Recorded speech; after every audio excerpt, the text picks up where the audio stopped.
السلام علیکم ورحمۃ اللہ وبرکاتہ۔ محترم ناظرین و سامعین، آپ دیکھ رہے ہیں ہمارا پروگرام القرآن الکریم۔ آج ہم انشاءاللہ عز و جل سورۃ الاخلاص، جو کہ بہت ہی مشہور سورت ہے اور جس کی بڑی فضیلت ہے، اس کو درست مخارج کے ساتھ پڑھنا سکھائیں گے۔ آپ بھی اس ویڈیو کو بغور دیکھیے اور اس ویڈیو کو ثواب کی نیت سے شیئر کر دیجیے۔ چلتے ہیں اپنے سبق کی طرف، میرے ساتھ مل کے پڑھیے۔ بسم اللہ الرحمن الرحیم۔ بسم اللہ الرحمن الرحیم۔ الرحمن اور الرحیم، یہاں پر ہا استعمال ہو رہا ہے جو کہ حلق کے درمیان والے حصے سے ادا ہوتا ہے۔ ہا اور دو چشمی ہا میں فرق ہوتا ہے۔ جو ہا ہے اس کی آواز اس طرح ہے ہا، اور جو تو چشمی ہا ہے اس کی آواز ہا ہے۔ تو اکثر ہمارے علاقے میں الرحمن الرحیم پڑھا جاتا ہے، تو یہ غلط ہے، اس کو درست کر لیجئے۔ دوبارہ پڑھیے، بسم اللہ الرحمن الرحیم۔ بسم اللہ الرحمن الرحیم۔ شاباش۔ قل هو اللہ احد۔ قل هو اللہ احد۔ یہاں پر قل قاف دو نقطے والا قل پڑھا جائے گا۔ کاف کش والے قل کا مطلب ہوتا ہے کھا لو، اور قل فرما دیجئے، تو معنی میں فرق آ جاتا ہے۔ تو اس لیے ہر نمازی اس ویڈیو کو سنے اور اپنے ان تلفظ کو درست کرے۔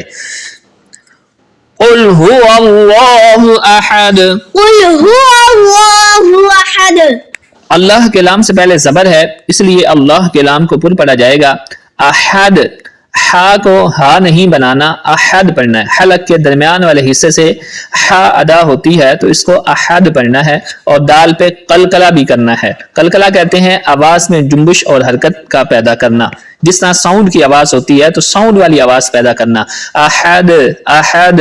دوبارہ پڑھیے، قل هو اللہ احد۔ قل هو اللہ احد۔ قل هو اللہ احد۔ قل هو اللہ احد۔ اللہ الصمد۔ اللہ الصمد۔ اللہ پہ بھی اللہ کے نام سے پہلے حمزہ پر الف پر زبر ہے، تو اس کو اللہ، اللہ کے نام کو پر پڑھیں گے۔ الصمد، صاد کو پر پڑھیں گے اور دال پہ قلقلہ بھی کریں گے۔ تو دوبارہ میرے ساتھ مل کے پڑھیے، اللہ الصمد۔ اللہ الصمد۔ صاد حروف مستعلیہ میں سے ہے، تو اس کو پر یعنی موٹا پڑھیں گے، اللہ الصمد۔ اللہ الصمد۔ لم یلد ولم یولد۔ لم یلد ولم یولد۔ لم یلد، یہاں پر میم ساکن کا قاعدہ یعنی رول اپلائی ہو رہا ہے۔ جب میم ساکن کے بعد با اور میم کے علاوہ کوئی بھی حرف آ جائے، جس طرح کہ یہاں پر یا موجود ہے، تو وہاں غنہ نہیں کرتے، یعنی اس طرح نہیں پڑھنا لم یلد ولم یولد، اس طرح نہیں، بلکہ ملا کے پڑھنا ہے، لم یلد ولم یولد۔ لم یلد ولم یولد۔ ولم یکن لہ کفوا احد۔ ولم کے بعد میم ساکن کے بعد یا آ گئی ہے، تو یہاں پر بھی اظہار شفوی کا قاعدہ اپلائی ہو رہا ہے، میم ساکن کا رول جو کہ پیچھے ہم نے بتایا ہے۔ وَلَمْ يَكُنْ لَهُ، میم ساکن کے بعد یا ہے، غنہ نہیں کریں گے، ہو کو تھوڑا سا ایک الف کی مقدار کے برابر کھینچیں گے، لمبا کریں گے، کیونکہ الٹا پیش اور جو عام پیش ہوتا ہے اس میں فرق یہ ہوتا ہے کہ عام پیش کو ہم کھینچ کر لمبا کر کے نہیں پڑھتے، اور الٹا پیش کو ہم ایک الف کے برابر کھینچتے بھی ہیں۔ کوفون کو درست پڑھنا ہے، کوفون نہیں کرنا، فا پہ اپنی علیحدہ پیش ہے۔ احد کو احد نہیں بنانا، احد پڑھنا ہے، اور دال پر قلقلہ بھی کرنا ہے۔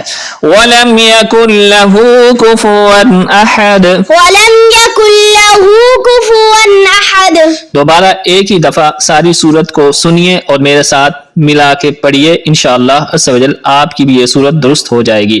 بسم اللہ الرحمن الرحیم۔